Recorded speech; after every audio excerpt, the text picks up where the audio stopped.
नाज़रीन, खैर मकदम है आपका। मैं हूँ वाहिद नसीम और आप देख रहे हैं फोर्थ व्यू। आज का मौजू है पुतिन का भारत दौरा, जो कि अक्टूबर में हो सकता है। क्या हो सकते हैं इसके असरात, इस पर हम छोटा सा एक ब्लॉग, एक समझ लीजिएगा, एक छोटा सा विश्लेषण है कि अगर व्लादिमीर पुतिन भारत आते हैं तो क्या संभावनाएं हैं। जैसा कि अभी आप जानते हैं कि चाइना को लेकर भारत में और साउथ चाइना सी में तनाव है। अमेरिका भी इधर ताइवान और ऑस्ट्रेलिया, जापान, इन तमाम इलाकों में तनाव देखा जा रहा है। हांगकांग के मामले को लेकर काफी उठापटक चल रही है। जो भी लद्दाख को लेकर, पाकिस्तान के एग्रेशन को लेकर तमाम जगह एक हलचल है इस इलाके में। और ऐसे में पुतिन का भारत का दौरा, अगर अक्टूबर तक हम वार में नहीं जाते हैं, युद्ध नहीं होता है, तो काफी अहमियत का हामिल होगा। ये इस वक्त ये दौरा हो सकता है कि अगर पुतिन भारत आते हैं तो यकीनी तौर पर चाइना और भारत के बीच में किसी तरह की सुलह तक पहुंचाने का काम किया जा सकता है। इसकी उम्मीद हमें रखनी चाहिए। मगर सवाल ये उठता है कि क्या पुतिन आएंगे, और क्या अक्टूबर तक माहौल ऐसा ही रहेगा तनावपूर्ण, और कुछ बड़ी वार की संभावना नहीं होगी।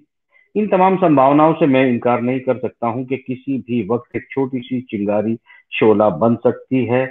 और ये जो पुतिन जिस मामले को लेकर आना चाहते हैं, ये पुरानी एक बातचीत है जो प्रधानमंत्री के और पुतिन के बीच में हुई थी।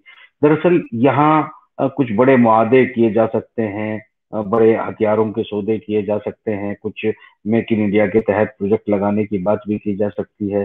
पुतिन को बड़े कारोबार की चीजें भारत ऑफर कर सकता है।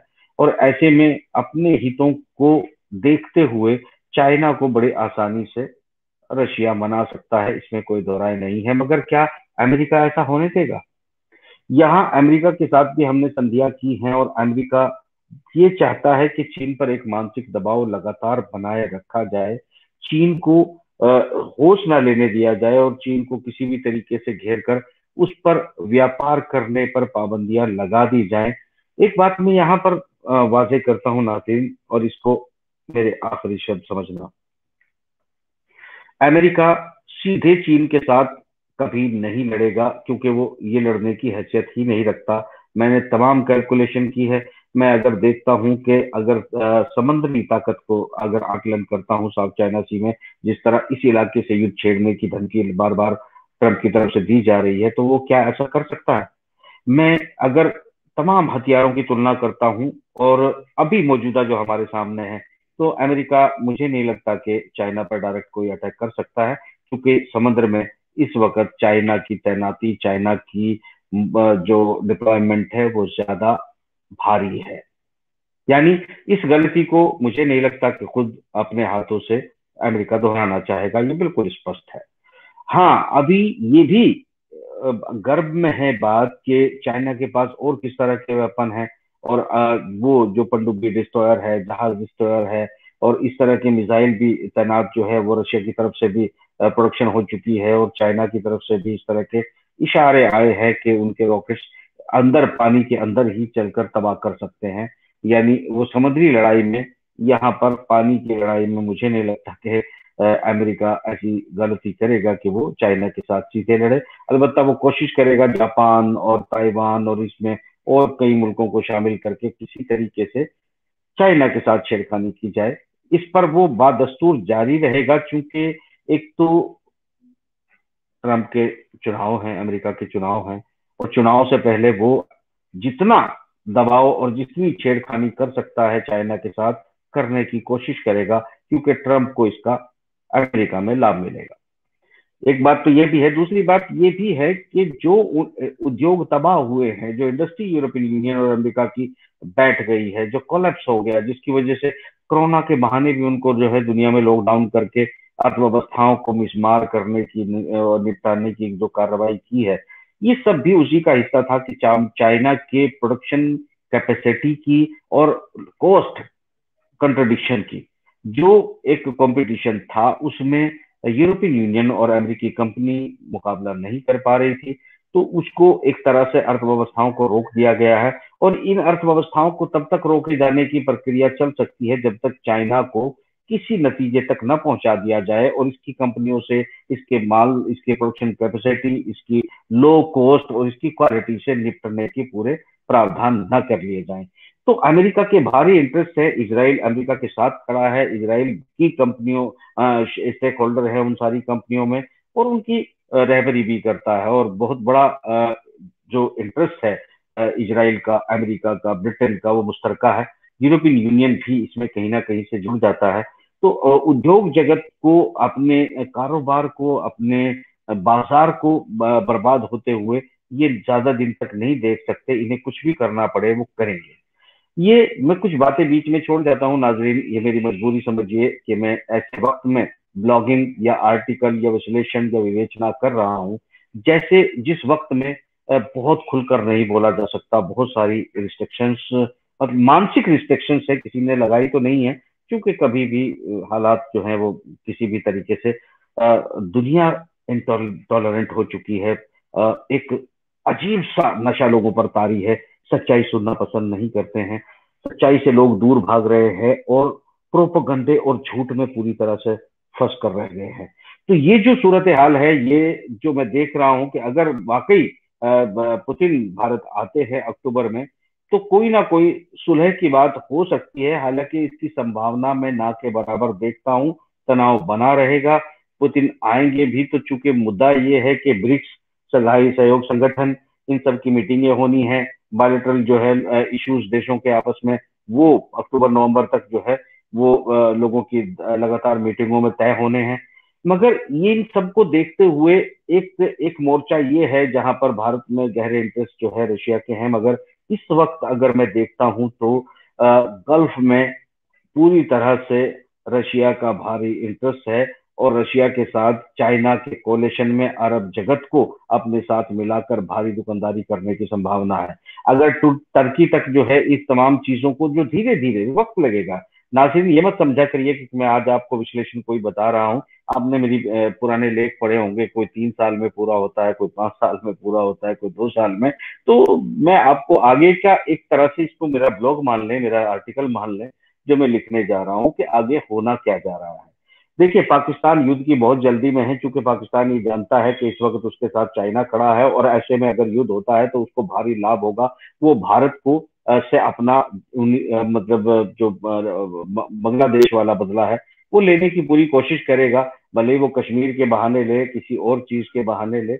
ये एक इसमें इसमें मैं जो पूरा एग्रेशन और पूरे मूवमेंट, और लगातार उनकी मीटिंग, उनके जनरल की मीटिंग है, उनके प्रधानमंत्री की मीटिंग है, उनके खुफिया एजेंसी की मीटिंग है, लगातार हर रोज दिन पर दिन जो है वो हाइपर टेंशन होती जा रही है।